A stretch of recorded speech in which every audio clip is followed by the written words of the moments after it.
Hi friends, இது நம்ம குட்டீஸ் எல்லாம் இன்றைக்கி மேகி ரெடி பண்ணாங்க. நானும் போய் என்னென்னு பார்த்தோம்னா சிரமமாக இருந்துச்சு அவங்களுக்கு. சரி ஹெல்ப் பண்ணணும்னு பார்த்தோம்னா அடுப்பு முதல்ல ரெடி பண்ண சொன்னேன். ரெடி பண்ணிட்டு இப்போ பார்த்திங்கன்னா சட்டியை வச்சு எண்ணெய் ஊற்றணும். நம்ம பிள்ளைங்க அந்த அடுப்புலையே எண்ணெயை ஊற்றிடுவாங்க. அப்புறம் சரி சட்டியை வைங்கடான்னு காய விடுறதுக்கிட்டு தண்ணி எடுத்து ஊற்றிட்டான். தண்ணி ஊற்றக்கூடாதுப்பா, தண்ணியை முதல்ல எடுங்கப்பான்னு சொல்லிவிட்டு தண்ணியை ட்ரை பண்ணிவிட்டு சட்டியை ஃபுல்லாக காய விட சொன்னேன். சட்டி நல்லா ஹீட்டில் காய்ச்சோன்னே ஆயில் ஊற்ற சொன்னோம். ஆயிலை ஊற்றி நல்லா கொஞ்சம் காயட்டுண்டா தம்பினோன்னே அதுக்கட்டியும் காற்று ஒரு சைடு அடிக்க அடுப்பு ஆஃப் ஆகிடுச்சு. சரி ரைட்டு ஓகேன்னா அவனுங்க ரெடி பண்ணி எல்லாம் தாளனா கொடுத்தாங்க. அதை வச்சு அப்புறம் விறகுனா கொஞ்சம் கொடுத்தாங்க.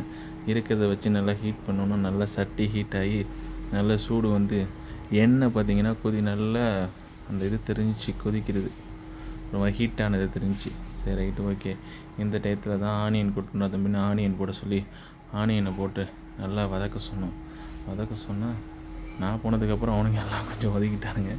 சரி ஹெல்ப் பண்ணுங்கன்னு நீங்களே ஃபுல்லானோன்னே சரின்னு ஓகேன்ட்டு சப்போர்ட் பண்ணாங்க. எல்லாம் இடத்துல வந்து கொடுத்தானுங்க. எல்லாமே ரெடி பண்ணி கொடுத்தோம் நல்லா ஃப்ரீயாக. அதுக்கப்புறம் தக்காளி போட சொன்னோன்னா தக்காளியை போட்டு நல்லா வதக்கணும். தக்காளியை போட்டு நல்லா வதக்கிட்டு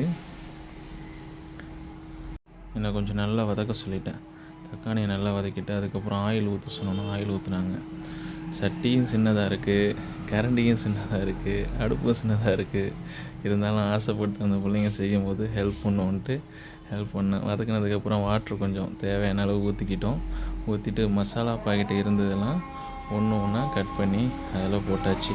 அது போட்டு நல்லா கொதிக்க விட்டோம். நல்லா ட்ரை பண்ணி தண்ணி தேவையான அளவு நல்லா கலக்கி இதில் வேறு அடுப்பு இடையில பார்த்திங்கன்னா ஃபுல்லாக ஆஃப் ஆகிட்டே இருந்துச்சு. ஒவ்வொரு டைமும் அடுப்பு ஆஃப் ஆகிட்டே இருந்துச்சு.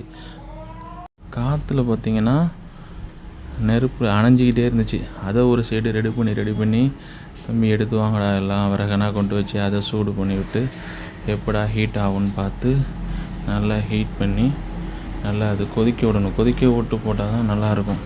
சில சமயத்தில் ஆஃப் ஆகிட்டுல புகை வேறு அடிக்க மாதிரிச்சிட்டு ரொம்ப கஷ்டப்பட்டு எடுக்க வேண்டியதாச்சு.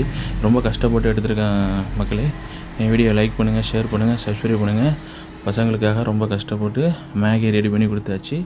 அவனுங்க ரொம்ப ஹாப்பியாக சந்தோஷப்பட்டானுங்க. எல்லோரும் ரெடி பண்ணி கொடுத்தோன்னே சாப்பிட ஆரம்பிச்சிட்டாங்க. ஓகே, நெக்ஸ்ட் வீடியோவில் பார்ப்போம். என் வீடியோவை லைக் பண்ணுங்கள், ஷேர் பண்ணுங்கள், சப்ஸ்கிரைப் பண்ணுங்கள்.